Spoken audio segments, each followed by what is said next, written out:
बच्चों हमने इसके पहले पिछले वीडियो में कुछ देखा था। संख्या पद्धति का पार्ट 2 हमने कंप्लीट किया था। ये है संख्या पद्धति का पार्ट 3, जिसमें हम टाइप 5 से कुछ क्वेश्चंस के माध्यम से इसको कवर करने की कोशिश करते हैं। आइए देखिए, इससे पहला क्वेश्चन क्या दिया हमारा, 1 से लेकर 450 तक क्या दिया है। 1 से लेकर 450 तक ऐसी कितनी संख्याएं हैं जो 6 या 9 में से किसी से भी विभाजित ना हो। ठीक है, आपने इसके पहले क्या देखा था, इसके पहले आपने देखा था कि पूछा जाता था, इसी टाइप का क्वेश्चन होता था, लेकिन उसमें पूछा जाता था विभाजित हो। इसमें क्या पूछा गया, विभाजित ना हो। तो हम वही पुराना ही रूल लगाएंगे।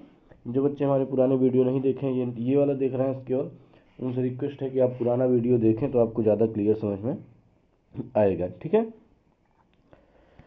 1 से लेकर 450 तक ऐसी कितनी संख्याएं हैं जो 6 या 9 में से किसी से भी विभाजित नहीं होती हैं। आइए सबसे पहले हम इसका अपोजिट निकालते हैं कि कितनी संख्याएं विभाजित हो रही हैं। देखिए 450/6 करेंगे तो कितना मिल जाएगा हमें, 6 7 42, 6 5 30। 1 से 450 तक 6 से विभाजित होने वाली कुल 75 संख्याएं हैं। ठीक है, और 450 तक लेके 9 से विभाजित होने वाली कुल कितनी संख्याएं बचेंगी, 9 5 45, 50 संख्याएं होंगी। अब इसमें से दोनों से कुछ संख्याएं विभाजित होंगी, जैसे 6 और 9 का जब हम एलसीएम निकालेंगे हमें क्या मिल जाएगा, 18। अब 450 तक 18 से कितनी संख्याएं विभाजित होंगी, तो 18 में 36, 18 बचे 90, 25 संख्याएं 418 से विभाजित होंगी। तो अगर पूछा जाए इसी का उल्टा कि कुल कितनी संख्याएं विभाजित होंगी, तो हम क्या लिखेंगे, 75 प्लस 50 माइनस 25 कितना मिलेगा हमें, 100। मतलब कि 1 से लेकर 450 तक कुल 100 संख्या ऐसी है जो या तो 6 से कटेगी, या तो 9 से कटेगी, या तो दोनों से कटेगी। ठीक है, तो भैया जब 450 तक 100 ही संख्या है तो बाकी की संख्या तो नहीं कटेगी। इसका मतलब क्या है कि 450 माइनस 100 कर देंगे तो हमारा उत्तर क्या मिल जाएगा, 350। 350 संख्याएं ऐसी हैं जो कि न तो 6 से कटेंगी न तो 9 से कटेंगी। ठीक है, आइए अगले क्वेश्चन पर देखते हैं। आप लोगों को समझ में आया होगा। जिन बच्चों को ये समझ में नहीं आया वो हमारे पिछले वीडियो को पार्ट 2 संख्या पद्धति पार्ट 2 देखें, बहुत आसान तरीके से उन्हें समझ में आ जाएगा।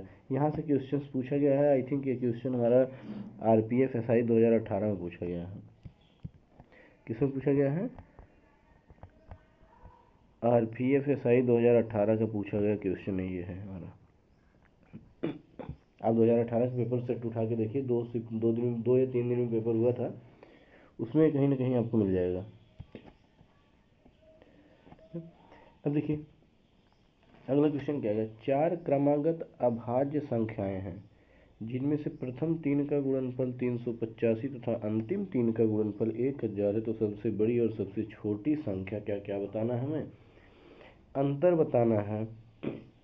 तो हम 385 का क्या निकालेंगे, अभाज्य गुणनखंड निकालेंगे, ठीक उसी तरीके से जिस तरीके से हम क्या निकालते हैं, एक एलसीएम निकालते हैं। तो यहाँ पे देखिए विभाजिता का नियम हमने आपको बताया, यहाँ पे अंतिम में क्या दिखा हमें, 5 दिखा। जब अंत में 5 दिख रहा है तो इसका मतलब ये संख्या 5 से डिवाइड होगी, एक गुणनखंड तो इसका 5 हो ही गया, एक गुणनखंड इसका 5 हो गया। ठीक है, इंटू, अब जो 5 से डिवाइड करेंगे क्या बचेगा, 5 6 5 7 35, 5 3 5 7 35, 3 38, 35 5 7 35, 77 बचा। तो ये हो गया 7 गुणे 11 हुआ। और क्या करा, 4 क्रमागत अभाज्य संख्याएं, 3 क्रमागत अभाज्य संख्याएं मिल गई, 4 5 7 11।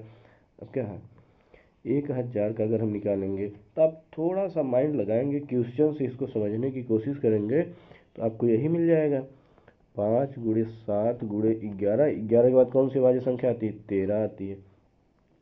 क्वेश्चन क्या पूछा गया, सबसे बड़ी, क्वेश्चन में क्या पूछा गया, सबसे बड़ी और सबसे छोटी संख्या का अंतर बताइए।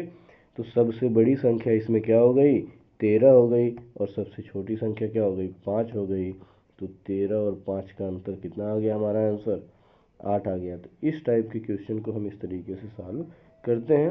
ये क्वेश्चन आपको हर जगह देखने को मिल जाएगा। हमें लगता है जो बच्चे थोड़ा सा रेगुलरिटी में होंगे पढ़ाई में, उन्हें ये पता भी होगा कि ये क्वेश्चन हर जगह मिल जाता है, हमें एज इट इज मिल जाता है, डिजिट के साथ मिल जाता है। ठीक है, आइए हम अगले क्वेश्चन पे चलते हैं। ठीक है, अब यहाँ पे हम स्टार्ट करते हैं योगफल टाइप का कुछ क्वेश्चन आएगा। जैसे 1 से लेकर 100 तक सभी प्राकृतिक संख्याओं का योगफल बताइए। ये अगर हम बात करें, हम कक्षा 10 में एक चैप्टर पढ़ते हैं, एक पार्ट मैथ्स का एक चैप्टर पढ़ते हैं, एपी अर्थमेटिक प्रोग्रेशन। ठीक है, अर्थमेटिक प्रोग्रेशन पढ़ते हैं हम एपी, जिसमें हमारा बताया जाता है कि किस तरीके से हम योगफल वगैरह निकालेंगे। ए होता है, डी होता है, जो बच्चे पढ़े होंगे हाई स्कूल का जिनको याद होगा थोड़ा बहुत, ए एन डी होता है, ऐसे करके कुछ वहाँ पे होते हैं। तो वही सेम फार्मूला यहाँ पे लगने वाला है। देखिए, आइए मैं आपको एपी थोड़ा सा क्लियर कर देता हूँ। यहाँ पे एपी क्या होता है, जैसे A1 हो गया, A2 हो गया, A3 हो गया, A4 हो गया, डॉट डॉट डॉट डॉट, इसे जाता जाएगा कहाँ तक जाएगा, AN तक जाएगा। तब ये AN क्या हो गया, एकदम अंतिम पद हो गया, तो इसको हम एल भी बोल देते हैं। और हमारे एग्जाम में कभी कभी क्या मिलता है, ये TN भी मिल जाता है। ठीक है, TN का मतलब होता है यहाँ भी हो सकता है, यहाँ भी हो सकता है, लेकिन एल और AN जो है हमारा यही होता है। तो फार्मूला हमारा क्या बनता है, TN पूछा जाए, चाहे एल पूछा जाए, चाहे AN पूछा जाए, तीनों फार्मूले क्या बनेंगे हमारे, तीनों फार्मूले हमारे हमारे बनेंगे A plus n-1 into D. आप बहुत ध्यान से समझिएगा, अभी हम यहाँ पे ए भी समझा रहे हैं, एन भी समझा रहे हैं, और डी भी समझा रहे हैं कि ए क्या है, एन क्या है, और डी क्या है। आप इन तीनों में से कोई भी फार्मूला यूज करेंगे, आपको आंसर सेम मिलेगा। अगर पूछा nth टर्म पूछा जाता है तो आप यही बताएंगे। फिलहाल कंपटीशन में nth टर्म पर बातें नहीं होती हैं, कंपटीशन में बातें होती हैं कि योगफल में मैक्सिमम बातें होती हैं। तो यहीं पे इसी से निकल के आता है SN इक्वल टू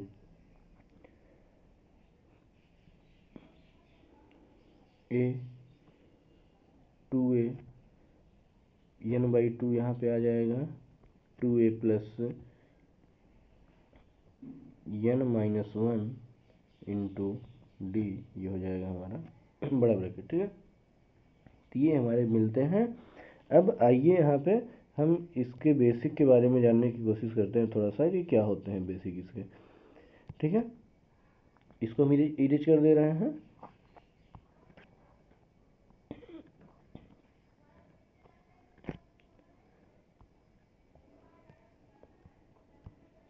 देखिए, हमने 1 2 3 4 5 6 ले लिए ऐसे। अब देखिए, 1 और 2 के बीच में कितना अंतर, 1 का। 2 और 3 के बीच में कितने का अंतर, 2, 1 का। 3 और 4 के बीच में कितने का अंतर, 1 का। मतलब किसी भी कंसेक्यूटिव नंबर, लगातार नंबर आप देख रहे हैं, तो उसके बीच में अंतर, डिफरेंस कितने का आ रहा है, 1 का। तो हमने जो A1 A2 लिखा था, यहीं पे देखिए हम A1 A2 लिख दे रहे हैं यहाँ पे। ये हमारा हो गया A1, ये हो गया A2, ये हो गया A3, ये हो गया A4। इसी तरीके से हमारा जाता जाएगा आगे। तो A2 माइनस A1, 2 माइनस 1 करेंगे तो क्या मिलेगा, हमें 1 मिलेगा। इसी तरीके से क्या करेंगे, A3 माइनस A2 करेंगे, क्या मिल जाएगा, 3 माइनस 2 करेंगे तब भी हमें क्या मिल जाएगा, 1 मिल जाएगा। ठीक है, 3 माइनस 2 करेंगे तो 1 मिलेगा। इसका मतलब क्या है कि दो डिफरेंस क्या है, इक्वल है। तो जो हमने क्वेश्चंस में फार्मूले में आपको डी बताया, डी वही होता है क्या, हमारा कॉमन डिफरेंस होता है। क्या होता है हमारा कॉमन डिफरेंस, को हम क्या बोलते हैं, डी बोलते हैं। और एन क्या है, एन जो है total number of data, data कह सकते हैं, टोटल नंबर ऑफ डाटा कह सकते हैं। मतलब कि ये इसमें कहाँ से कहाँ तक संख्याएं दी गई हैं, वो बात करनी है, या फिर हमसे कौन सी संख्या पूछी गई है n की वैल्यू, जिसे हमसे 10th संख्या पूछ ली जाए तो n की वैल्यू 10 ले लिया जाएगा, ठीक है। या फिर कोई संख्या दे दी गई, ऐसे दे दिया गया, और चलिए यहाँ पे तो अगर 100 दिया गया तो आप बता लेंगे कि ये संख्या 1 से लेकर 100 तक कितनी संख्या होती है, 100 संख्याएँ होती हैं। लेकिन जैसे अगर दे दिया आपका, देखिए जैसे अगर आपका दे दिया क्या, मान लीजिए दे दिए 15, 30 दे दिया, 45 दे दिया, ऐसे करके देते गया और आपको दे दिया गया 390 दे दिया गया, तो आप क्या बता पाएंगे यहाँ पे कि कितनी संख्याएं हैं। तो आप क्या करेंगे, 15 का गैप है और कहाँ से स्टार्ट है, 15 से। अगर 1 से स्टार्ट होता तो यहाँ पे 15 से डिवाइड कर देते, तो यहाँ कहाँ से स्टार्ट है, 15 से स्टार्ट है, तो ये हमारा A1 हो जाएगा, A हो जाएगा, यहाँ पे D हमारा निकल जाएगा और N निकल जाएगा, तो N हम आसानी से निकाल लेंगे, ठीक है। तो आइए अब हम इस क्वेश्चंस पे आते हैं, जो हमारा क्वेश्चंस दिया गया है। यहाँ पे हमने AP के बारे में थोड़ा बहुत पढ़ लिया। अगर जिन बच्चों को AP नहीं समझ में आता होगा वो हमें कमेंट बॉक्स में बताएंगे, तो हम AP पे वीडियो उनको स्पेशल बना के दे देंगे, ठीक है। अभी यहाँ पे हम क्वेश्चंस पे आते हैं, क्वेश्चन पे बात करते हैं, ठीक है। अब वही AP जो हमारा AP बना हुआ है, उसी AP का यहाँ पे जो हमारा AP बना हुआ है, उसी AP का यहाँ पे आपको ट्रिक यूज किया जाता है। 1 से लेकर 100 तक ऐसी सभी प्राकृतिक संख्याओं का क्या बताना है आपको, योगफल बताना है। इसमें कुछ नहीं होता, आपको क्या करना है, देखिए 1 2 plus 3 plus dot dot dot dot dot कहाँ तक जाना है, 100 तक जाना है, यही हमको योगफल बताना है कितना होता है, ठीक है। तो अब यहाँ पे हम क्या करेंगे, इस देखिए इसका जो फार्मूला होता है वो होता है 100 प्लस 1/2। अब ये कहेंगे ये कहाँ से आ गया, तो जो हमने आपको SN बताया था भैया, SN क्या बताया, n/2 2a प्लस का n-1 इंटू डी, यही बताया हमने। और इसके पहले हमने आपको क्या बताया था, TN बताया था या फिर L बताया था, क्या होता है a plus n-1 into D होता है। तो जो 2a है इसको हम तोड़ेंगे तो AP वाले बच्चे बहुत आसानी से समझ पा रहे होंगे। यहाँ पे जो फार्मूला हमारा बनेगा वो हमारा बन पाएगा, कौन सा फार्मूला देखिएगा, यहाँ पे हमारा जो फार्मूला बनेगा ये बन रहा है हमारा SN equal to n/2 a plus L। तो देखिए n कितना है, n टोटल कितने हैं, 100 हैं। n कितना, n की वैल्यू कितनी, 100 संख्याएं हैं, और n a plus L, a की वैल्यू 1, लास्ट वैल्यू 100/2 लिख दिए। तब क्या हो गया, 2 से कट जाएगा ये, 50 गुणे 51, तो हमारा उत्तर कितना मिल गया, 50-50। मतलब 1 से लेकर 100 तक सभी प्राकृतिक संख्याओं का योगफल क्या होता है, 50-50 होता है। अब इसको अगर ट्रिकी फॉर्म में बोला जाए, हम SN का यूज ना करें, एकदम जल्दी से जल्दी करने की कोशिश करें, तो ट्रिकी फॉर्म में हम कहेंगे कि 1 से लेकर n तक की प्राकृतिक संख्याओं का योगफल क्या होता है, n इंटू n प्लस 1/2। आप इसको एक नोट्स में लिख सकते हैं हमारी बात को, क्या कि 1 से लेकर n तक की सभी प्राकृतिक संख्याओं का योगफल क्या होगा, n प्लस 1/2 होता है, ठीक है। आइए हम अगले क्वेश्चन पे चलते हैं।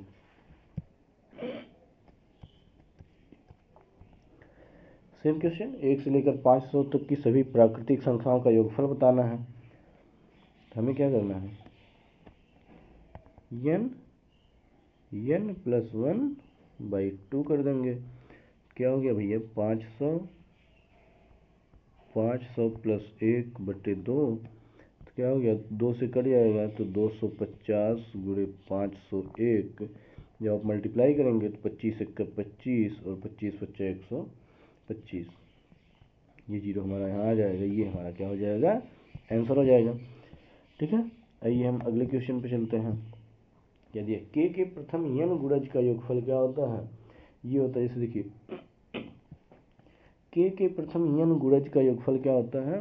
तो दिया है k into n into n plus 1 by 2। ये होता है के प्रथम n गुणज का योगफल। मतलब कि अगर जैसे दे दिया जाए, क्या तीन क्वेश्चन पूछ लिया जाए, देखिए क्वेश्चन आगे हमारे बने होंगे इस टाइप में। अगर क्वेश्चन पूछ लिया जाए आपका कि 3 के प्रथम 12 गुणज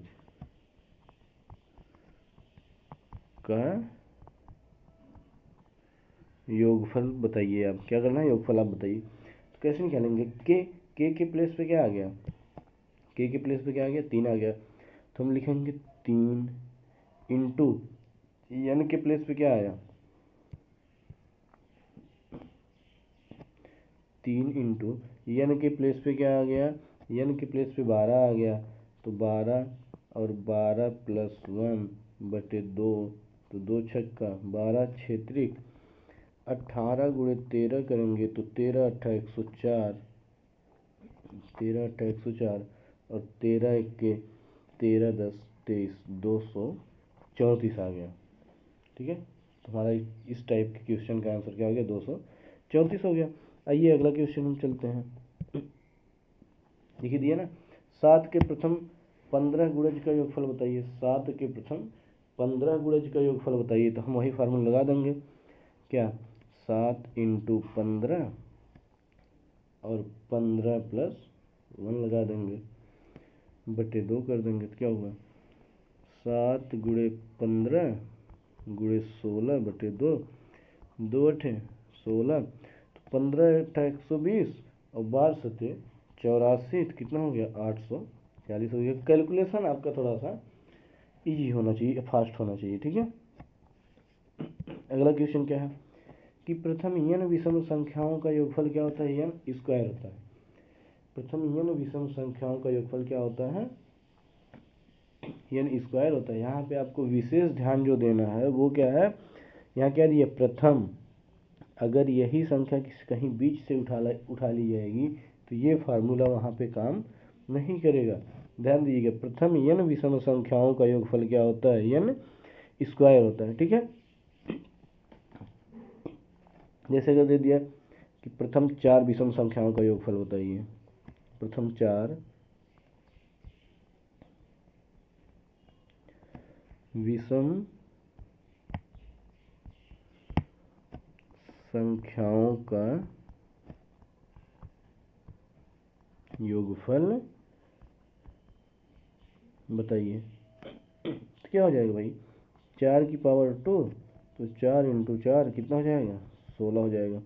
देखिए यहाँ पे हम, आप कंपटीशन के विद्यार्थी हैं, यहाँ पे हम आपको सलाह देंगे क्या कि आप जो है 1 से लेके 30 तक के संख्याओं का वर्ग आप जरूर से ज़रूर याद कर लें। अगर इसमें याद करने में कोई समस्या होती है तो आप हमें बताएं, हम कुछ आसान तरीका ढूंढ के आपको बताएंगे। 1 से 30 तक का वर्ग आपको जरूर याद होना चाहिए। ठीक है, आइए इस टाइप की इससे संबंधित क्वेश्चन पे हम चलते हैं। क्या दिया, प्रथम 18 विषम संख्याओं का योगफल बताइए। तो क्या निकालेंगे, सीधा सीधा 18 की पावर 2 इक्वल टू निकल जाएगा 18 गुणे 18 कितना आ जाएगा हमारा, 324 आ जाएगा। ठीक है, अगला क्वेश्चन क्या है,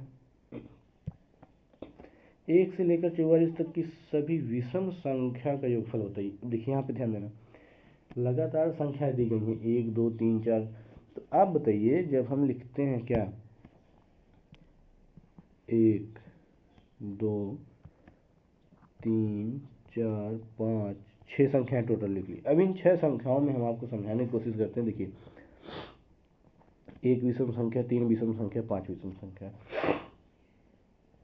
6 संख्याओं में कितनी विषम संख्या मिली, 3, और 3 सम मिलती हैं, 3 विषम, कितनी, 3 सम मिल रही है और 3 विषम मिल रही है। यही तो मिल रही है ना, 3 सम मिल रही है और 3 विषम मिल रही है। अब देखिए यहाँ पे क्या है, 1 से 44 तक टोटल संख्या दी है और विषम संख्या का आपको निकालना है। तो विषम संख्या कैसे निकलेगा, टोटल 44 संख्याएं हैं, 44 संख्याओं में 2 से भाग देंगे तो 22 विषम संख्याएं आती हैं, और 22 का हम क्या कर देंगे, स्क्वायर कर देंगे, तो हमारे पास कितना आ गया, 484। इसका 22 विषम संख्याओं का योगफल क्या हो गया, 484 हो गया। ठीक है, आइए अगले क्वेश्चन पे देखते हैं क्या है। प्रथम n सम संख्या का योगफल क्या होता है। अभी आपने सीखा प्रथम विषम n संख्याओं का योगफल क्या होता है, अब आप सीख रहे हैं कि प्रथम n सम संख्या का योगफल क्या होता है। ठीक है, प्रथम n सम संख्या का योगफल क्या होता है, तो n into n plus one होता है। जैसे अगर हम इस पे क्वेश्चंस की बात करें तो क्वेश्चंस हमारा हो जाएगा, प्रथम 15 सम संख्या का योगफल क्या होगा। ठीक है, तो आइए, तो n की वैल्यू क्या हो गई, 15, 15 इंटू 15 प्लस 1 क्या हो गया, 15 इंटू 16, तो 16 पचे 80, 16 21 16 8 24, 240 हो गया। हुआ कि नहीं हुआ। आइए इससे संबंधित क्वेश्चंस हम देखते हैं आगे। ये सब अब आसान आसान चैप्टर्स आएंगे, आपको आसान आसान क्वेश्चंस मिलेंगे। इसमें 2-4 क्वेश्चन भी दो टाइप 3 टाइप ऐसे बचे हुए हैं जिसमें आपको थोड़ी सी दिक्कत होने वाली है, लेकिन आप ध्यान से हमारे पिछले वीडियो को देख के समझते हुए चलेंगे तो कोई समस्या नहीं होने वाली है। जैसे प्रथम 10 सम संख्याओं का योगफल बताइए, तो प्रथम 10 सम संख्याओं का योगफल क्या होगा, 10 इंटू 10 प्लस 1 क्या हो गया, 10 गुणे 11 क्या हो गया, 110। 110 हो गया, ये हमारा क्या हो गया, हमारा आंसर हो गया।